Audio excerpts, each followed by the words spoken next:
যেটা একেবারেই নির্বাচনের পক্ষে অসম্ভব। এবং এখনো ট্রেডিশনাল পদ্ধতিতে যদি নির্বাচন হয়, সেই গোষ্ঠীটি আবারও কেন্দ্র দখল, আবারও যে তিনটা এম এর কথা বলা হয়েছে সে ব্যাপারে সক্রিয়, ইতিমধ্যে সে লক্ষণ আমরা মাঠে দেখছি।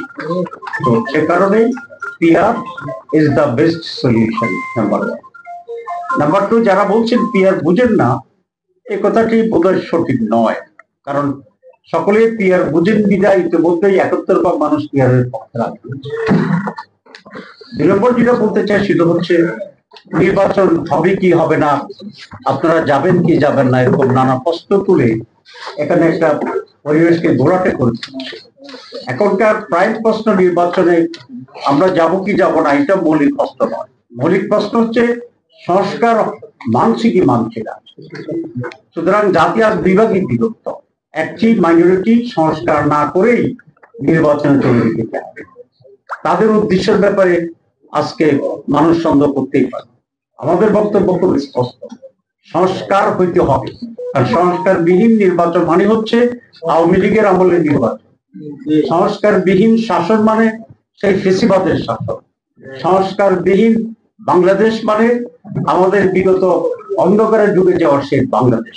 যারা জুলাইয়ে যুদ্ধ করেছে, জীবন দিয়েছে, পঙ্গু হয়েছে, তাদেরকে মূল্যায়ন করতে হলে অবশ্যই নির্বাচন পদ্ধতি পরিবর্তন করতে হবে। সেই পরিবর্তনটাই পিআর পক্ষে আমরা বলছি এবং আমাদের আজকের আলোচনা সবাই সে কথাই বলছি। আর যত কিছু হয়েছে এতদিন ধরে আমরা দেখলাম ঐক্যমত্য কমিশন অনেকগুলো কমন পয়েন্টে এসে পৌঁছেছে। তার কোনো আইনি কোনো ভিত্তি নাই। যেমন তেমন করে সরকারে যদি চলে গিয়ে বলে না, ওগুলো কি এখন বলছে যে সংবিধানে নাই, পিআর পদ্ধতি সংবিধানে নাই।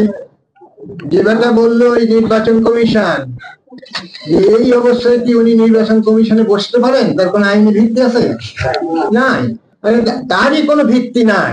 অথচ অন্য জায়গায় বলতেছে যে পিআর এর কোনো আইনি ভিত্তি নাই।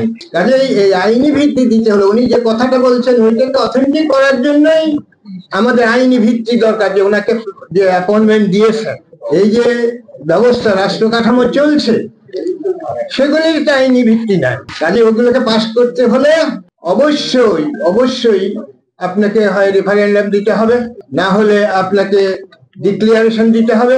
যে কোনো পদ্ধতি দিয়ে আপনাদের নিজেরা আগে এস্টাবলিশড হন, আপনারা আইনের উপরে দাঁড়ান, দাঁড়ানোর পর কথা বলেন যে এটা সংবিধানে নাই। আপনারা দেখছেন দৈনিক কর্ণকণ্ঠ, সবার কথা বলে।